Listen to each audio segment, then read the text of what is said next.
Police തലപ്പത്ത് ക്രിമിനലുകളും കൊലപാതകങ്ങളും വരെ ഉണ്ടെന്ന ഇടതുപക്ഷ MLA PV അൻവറിന്റെ ആരോപണത്തിൽ ആടി ഉലഞ്ഞ സർക്കാർ മുഖം രക്ഷിക്കാനുള്ള നിർണായക നീക്കത്തിലാണിപ്പോൾ. മുഖ്യമന്ത്രി പിണറായി വിജയൻ ചുമതല വഹിക്കുന്ന ആഭ്യന്തര വകുപ്പിനെതിരായ കടുത്ത ആരോപണങ്ങൾ ഏത് തരത്തിലും മറികടക്കാൻ കഴിയുമെന്നത് സംബന്ധിച്ച് തല പുകയ്ക്കുകയാണ് ഭരണ നേതൃത്വം. മുഖ്യമന്ത്രിയുടെ പൊളിറ്റിക്കൽ സെക്രട്ടറി P ശശി ആഭ്യന്തര വകുപ്പ് അടക്കി വാഴുകയാണെന്ന പ്രതീതി ഉണ്ടായതോടെ മുഖ്യമന്ത്രിക്ക് വകുപ്പിൽ നിയന്ത്രണമില്ല എന്ന തരത്തിലാണ് വ്യാഖ്യാനിക്കപ്പെട്ടിരിക്കുന്നതെന്ന ആക്ഷേപവും ഉയർന്നിട്ടുണ്ട്. ഇതോടെ കടുത്ത അതൃപ്തിയിലാണ് പിണറായി. വിഷയം പരിഹരിക്കുന്നതിന്റെ ഭാഗമായി മുഖ്യമന്ത്രിയും DGP ദരേഷ് സാഹിബും കൂടിക്കാഴ്ച നടത്തി. തനിക്കെതിരെ ഉയർന്ന ആരോപണങ്ങളെക്കുറിച്ച് ADGP MR അജിത് കുമാർ അന്വേഷണം ആവശ്യപ്പെട്ടു. ഇക്കാര്യം ചൂണ്ടിക്കാട്ടി അജിത് കുമാർ മുഖ്യമന്ത്രിക്കും DGPക്കും കത്ത് നൽകുകയും ചെയ്തു. അതേസമയം അജിത് കുമാറിനെ മാറ്റി നിർത്തി അന്വേഷണം പ്രഖ്യാപിച്ച് മുഖം രക്ഷിക്കാനുള്ള നീക്കങ്ങളും സജീവമാണ്. പോലീസ് അസോസിയേഷൻ സമ്മേളന വേദിയിൽ മുഖ്യമന്ത്രിയും ADGPയും ഒരുമിച്ചുണ്ടായിരുന്നു. പത്തനംതിട്ട SP S സുജിത് ദാസിനെ സസ്പെൻഡ് ചെയ്യുമെന്നാണ് സൂചന ലഭിച്ചിരിക്കുന്നത്.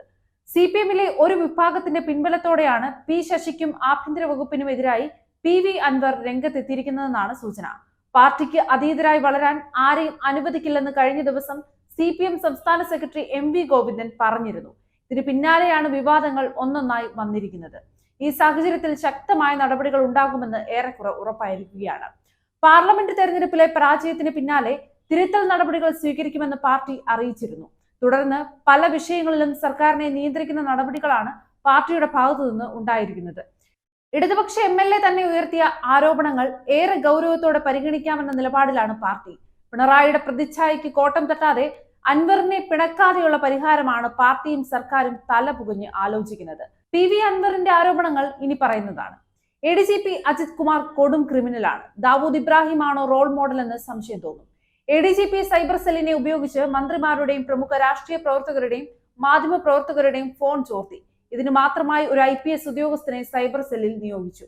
സ്വർണ്ണക്കടത്തുമായി ബന്ധപ്പെട്ട് അജിത് കുമാർ ആളുകളെ കൊല ചെയ്യിച്ചിട്ടുണ്ട്. കോഴിക്കോട്ടെ കച്ചവടക്കാരനായ മാമിയെ കാണാതായിട്ട് ഒരു വർഷമായി. കൊന്നതാകാമെന്നാണ് വിശ്വസിക്കുന്നത്. ADGPയുടെ ഭാര്യ അവരുടെ സഹോദരനുമായി സംസാരിക്കുന്ന ഫോൺ സംഭാഷണമുണ്ട്. കേരളത്തിലെയും മുംബൈയിലെയും കള്ളക്കടത്തിൽ നിക്ഷേപിക്കുന്ന പ്രധാനികൾ മൂന്നാമതൊരു ഫോണിൽ ഈ സംഭാഷണത്തിൽ പങ്കാളികളായിരുന്നു. മുൻ മലപ്പുറം SP സുജിത് ദാസിന്റെ നേതൃത്വത്തിൽ കരിപ്പൂർ വിമാനത്താവളത്തിലെ സ്വർണ്ണക്കടത്ത് സ്വർണത്തിന്റെ നല്ലൊരു ഭാഗം അടിച്ചുമാറ്റി.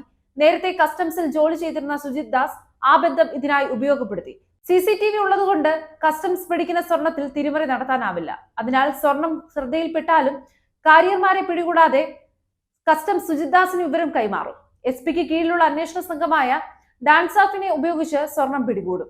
ഇവരെ രഹസ്യ കേന്ദ്രത്തിൽ എത്തിച്ച് സ്വർണത്തിന്റെ നല്ലൊരു പങ്ക് എടുത്ത ശേഷം ബാക്കിയുള്ളത് കസ്റ്റംസിന് കൈമാറും. ഇതിൽ ADGP അജിത് കുമാറിനും പങ്കുണ്ട്. എല്ലാ കാര്യങ്ങളും മുഖ്യമന്ത്രിയുടെ പൊളിറ്റിക്കൽ സെക്രട്ടറി P ശശിയെ അറിയിച്ചിരുന്നു. നടപടി ഉണ്ടായില്ല.